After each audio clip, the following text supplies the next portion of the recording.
Here in the shank of the evening, bring in the last three. MSNBC analyst Eugene Robinson, MSNBC contributor Steve Schmidt, and Hugh Hewitt, Salem Radio Network host, MSNBC political analyst. Welcome back to you three gentlemen. Steve Schmidt, what kind of speech should the president give in that House chamber?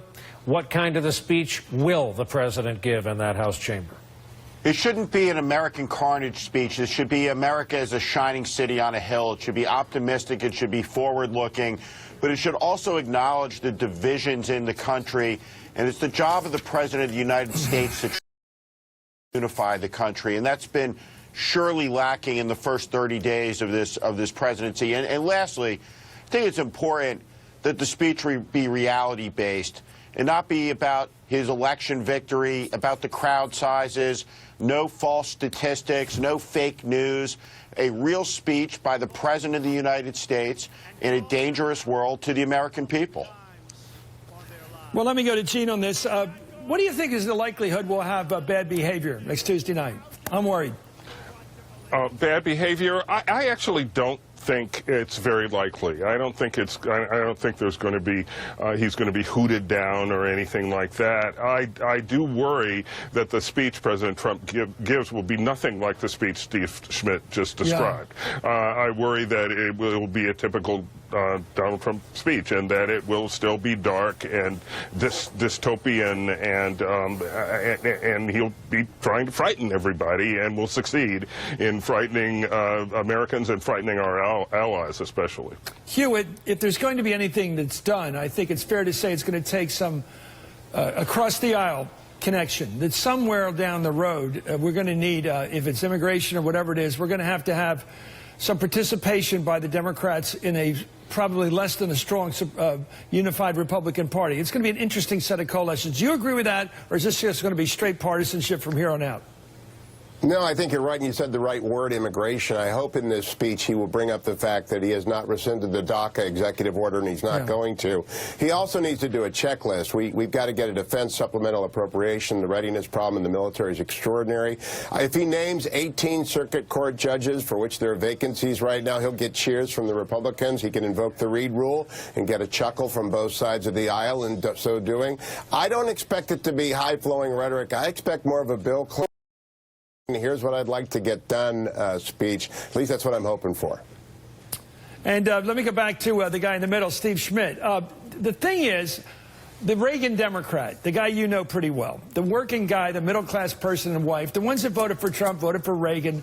They're angry. They don't really like the establishment. They certainly don't like the elite liberal media and anybody that's really in the establishment world. How does Trump talk to them effectively without sort of losing the rest? You know what I mean? There's two audiences out there. The people covering it for the New York Times and us, and then there are the people that voted for him with real passion. How does he do one without belittling the other? Look, I think the electorate's divided into people that have benefited from globalization and the technological revolution, and people that have been left behind, people that haven't seen a real wage increase in a quarter century. He needs to talk to those people.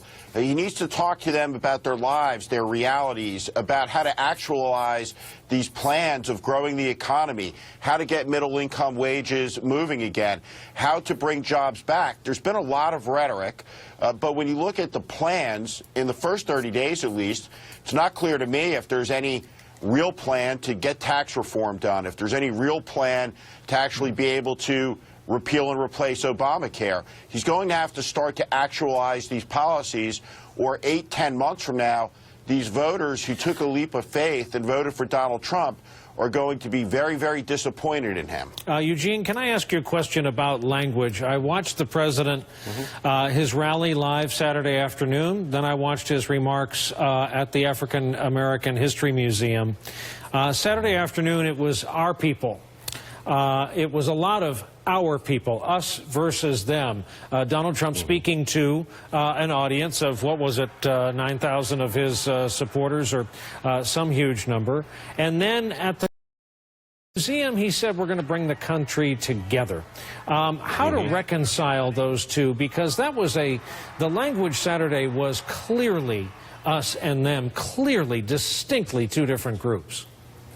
Well, you can't actually rationalize those two. You can't put those two together. You have to go one way or the other way. And so if, in fact, he was sincere when he was speaking at the museum, and that's what he intends to do, then that has to become his new speaking style. Again, I am skeptical and would be happy to be proved wrong, but I am skeptical that he's going to fundamentally change. That sort of me against the world, us against those smarty pants who said we couldn't do it. That sort of attitude, I think that's Donald Trump. I think that is the president, and I don't think that's going to go away.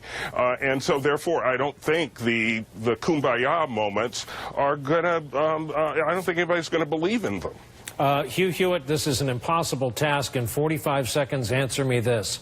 Why hasn't the president so far been able to speak about anti-Semitism in a way that all those looking for, waiting for that full-throated, sincere answer that talks about the Holocaust, that talks about the Jewish people, have not yet heard? Clearly an oversight on his part, and he has clearly got to upgrade the speech and communication staff. They made a hire there this week because Mike Pence going to the Jewish cemetery that was desecrated today to help restore it was a gesture that will resound for a long time, and I think the president understands that sort of thing. I'd add one thing, Brian. His best speech of his first months was at Boeing, where he talked to the people who put those planes together that rejected membership in the International Machinists Union just a week earlier. They love him, and Boeing loves him, and Lockheed loves him, and Intel is building a $7 billion plant in Arizona that they took off the shelf during the Obama years. So, there's lots to talk about. Thanks to Hugh and all our guests. Thanks to my partner, Chris, and all other partners.